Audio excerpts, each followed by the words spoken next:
Plongeons tout de suite dans cette nouvelle analyse clinique et historique. L'idée un peu naïve que notre esprit fonctionnerait comme un processeur parfait, traitant l'information du monde de manière purement objective, eh bien, il faut définitivement l'écarter de nos paradigmes médicaux. En fait, ce cerveau humain que la médecine étudie, dissèque et tente de soigner tous les jours, c'est avant tout un héritage du passé. C'est littéralement une vieille machine de survie qui tourne sur un logiciel forgé à l'âge de pierre. Et aujourd'hui, cet organe essaie désespérément de s'adapter à un monde moderne, technologique et purement abstrait. Comprendre cette ingénierie prédictive et surtout ce décalage temporel, c'est absolument crucial pour saisir l'origine de nos comportements et de nos pathologies contemporaines. Pour structurer notre exploration, voici le plan. On abordera d'abord l'obsolescence évolutive du stress. Ensuite, on se penchera sur la défense neurale de nos croyances, puis sur la fameuse illusion de connaissance, pour terminer sur l'ingénierie globale de notre cerveau. L'objectif est vraiment de déconstruire pas à pas la mécanique physiologique et métacognitive de nos biais. Commençons donc avec notre première partie, l'obsolescence évolutive du stress. On va regarder de plus près cette architecture de survie primitive et la façon dont notre système nerveux a appris à réagir au danger. C'est ici qu'il faut vraiment s'arrêter un instant, car c'est fascinant sur le plan physiologique. Pour comprendre le métabolisme des patients qui s'assoient dans nos cabinets, il faut faire un bond dans le temps, direction le Pléistocène. Imaginons un de nos ancêtres hominidés marchant dans la savane. Soudain, un craquement se fait entendre dans les hautes herbes. À cet instant précis, face à l'inconnu, la sélection naturelle applique une mathématique implacable de la survie. L'organisme n'a que deux options. Option 1, la fausse alarme. Le système nerveux déclenche une panique totale, on fuit à toute vitesse en brûlant de précieuses calories, tout ça pour réaliser que ce n'était qu'un simple coup de vent. Le coût biologique de cette erreur, finalement assez modéré. Option 2, l'alerte manquée. On reste calme, hyper rationnel, on déduit que c'est le vent, mais c'était un prédateur. Là, le coût est infini, c'est la mort immédiate et la fin de la lignée génétique. D'un point de vue clinique, la conclusion est brutale mais évidente, l'espèce humaine ne descend absolument pas d'individus détendus et purement analytiques. Ces gènes-là ont été impitoyablement effacés de la surface de la Terre. En réalité, nous descendons tous d'une longue lignée de créatures profondément anxieuses, hyper vigilantes, qui ont survécu précisément parce qu'elles surréagissaient de manière disproportionnée au moindre stimulus environnemental. Notre plus grand atout de survie, ça a été la paranoïa physiologique. Et c'est très exactement cet héritage évolutif qui crée le paradoxe majeur auquel le monde médical fait face aujourd'hui. Historiquement, cette cascade de stress incroyable était calibrée pour un danger physique immédiat, mortel, mais très bref. Un prédateur surgit, l'amygdale s'enflamme, alerte l'hypothalamus, l'hypophyse et les surrénales entrent dans la danse. C'est une décharge colossale de catécholamine, l'adrénaline inonde le sang, le rythme cardiaque explose pour oxygéner l'organisme, le foie largue tout son glucose et le flux sanguin déserte carrément le système digestif pour aller gorger les muscles. C'est une tempête physiologique spectaculaire, mais prévue pour durer 10-15 minutes maximum.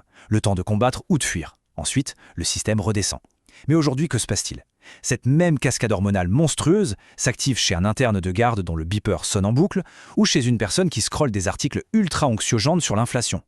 La menace n'est plus un prédateur, c'est devenu une menace chronique, purement abstraite et surtout totalement insoluble par l'effort musculaire direct.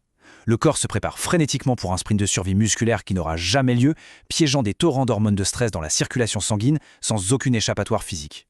Le constat clinique de cette discordance temporelle est sans appel. Notre système nerveux sympathique tourne perpétuellement à vide, un peu comme un moteur qu'on bloquerait au régime maximum alors qu'on est au point mort. C'est ce que la médecine quantifie sous le concept de charge allostatique, une usure systémique et profonde de l'organisme. Quand le taux de cortisol sanguin reste constamment élevé, au lieu de chuter après un effort primitif, il cesse de nous sauver la vie et se transforme en une toxique lente. Le résultat direct, c'est la destruction progressive de l'homéostasie. Le système immunitaire est chroniquement freiné, la pression artérielle continue endommage l'endothélium de nos vaisseaux et pave la voie à l'athérosclérose, tandis que la résistance à l'insuline s'installe à force de largage glycémique inutile. C'est littéralement le socle physiopathologique qui engorge nos salles d'attente contemporaines. L'hypertension artérielle, le syndrome métabolique et une foule de maladies inflammatoires chroniques ne sont au fond que l'expression clinique d'une biologie préhistorique encagée dans une modernité abstraite. On se consume biologiquement de l'intérieur, tout simplement parce qu'on ne peut pas combattre avec nos poings les prédateurs invisibles de notre époque. Passons maintenant à notre deuxième partie, la défense neurale des croyances. On va descendre à l'échelle neurologique pour observer très précisément comment notre cerveau gère, ou plutôt digère, la contradiction factuelle. Il y a un changement de paradigme fondamental à intégrer sur la cognition humaine. Notre intellect n'a jamais, au grand jamais, évolué pour rechercher la vérité objective ou scientifique. Sur le plan purement structurel, le cerveau fonctionne plutôt comme un avocat de la défense farouche et intraitable. Son seul et unique client, c'est notre système de croyances préétabli. Sa mission de survie psychologique consiste à protéger ce client à n'importe quel prix, et certainement pas à jouer au détective impartial qui compile froidement des preuves. L'imagerie par résonance magnétique fonctionnelle nous en apporte d'ailleurs la confirmation anatomique spectaculaire. Quand on est confronté à des données factuelles qui détruisent frontalement nos convictions identitaires, ce ne sont pas les zones de la logique pure qui prennent les commandes. Au contraire, on voit s'illuminer des circuits extrêmement spécifiques liés à la régulation émotionnelle, avec une activation massive du cortex préfrontal ventromédian et du cortex singulaire antérieur. L'encéphale ne traite pas du tout la dissonance cognitive comme une simple erreur mathématique sur un tableau noir. Il l'aperçoit comme une agression vitale qui exige une défense neurale active et immédiate. Face à cette puissante alarme interne, la rationalité est littéralement prise en otage pour servir de blindage cognitif. La réalité environnante va être tordue et réorganisée avec des justifications parfois vertigineuses, dans l'unique but de faire plier les faits nouveaux à notre vision initiale du monde. On l'a vu de manière éclatante en santé publique, avec ces théories reliant mécaniquement la vaccination à la technologie 5G. Analysée avec le recul clinique, la fonction d'une telle théorie n'est pas d'être factuellement vraie. C'est un pur réflexe biologique visant à colmater dans l'urgence la brèche anxiogène générée par un environnement mondial devenu trop chaotique. Ce qui nous amène naturellement à notre troisième partie, l'illusion de connaissance. Explorons cette dimension métacognitive et l'incapacité viscérale de notre esprit à mesurer l'étendue de sa propre ignorance. Le point clinique critique à examiner ici est une faille structurelle redoutable, connue sous le nom d'effet Dunning-Kruger. Pour faire simple, c'est la surévaluation complètement artificielle de notre confiance en nous qui survient juste après avoir picoré quelques fragments d'informations primaires sur un sujet inédit. C'est un angle mort cognitif majeur qui parasite en permanence le dialogue scientifique. La cartographie psychologique de ce biais suit d'ailleurs une courbe très prévisible. La première étape, l'accumulation de ces données superficielles, nous propulse tout en haut d'un pic de certitude absolue, familièrement appelé le sommet du mont stupide. Mais ensuite vient l'exposition inévitable à la vraie complexité de la discipline et c'est l'effondrement total de l'illusion. Cette chute brutale dans la vallée du désespoir est une phase douloureuse. D'ailleurs, chaque étudiant en médecine connaît parfaitement cette vallée lors de ses premières années d'internat, une étape humble mais purement obligatoire, avant d'entamer l'ascension lente et fastidieuse vers l'expertise véritable. L'histoire récente des crises sanitaires a agi comme une véritable loupe sur ce phénomène, montrant à quel point l'incertitude globale agit comme un puissant catalyseur.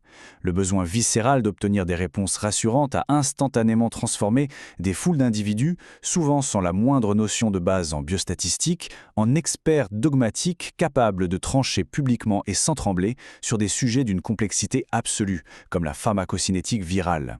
Nous voici à la dernière étape de notre synthèse, la section 4, l'ingénierie du cerveau.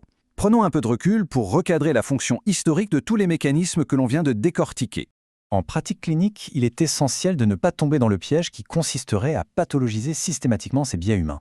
Le biais de confirmation ou le raisonnement motivé ne sont absolument pas des dysfonctionnements techniques d'une machine qui serait cassée, ce sont au contraire des outils d'ingénierie évolutive d'une efficacité incroyable.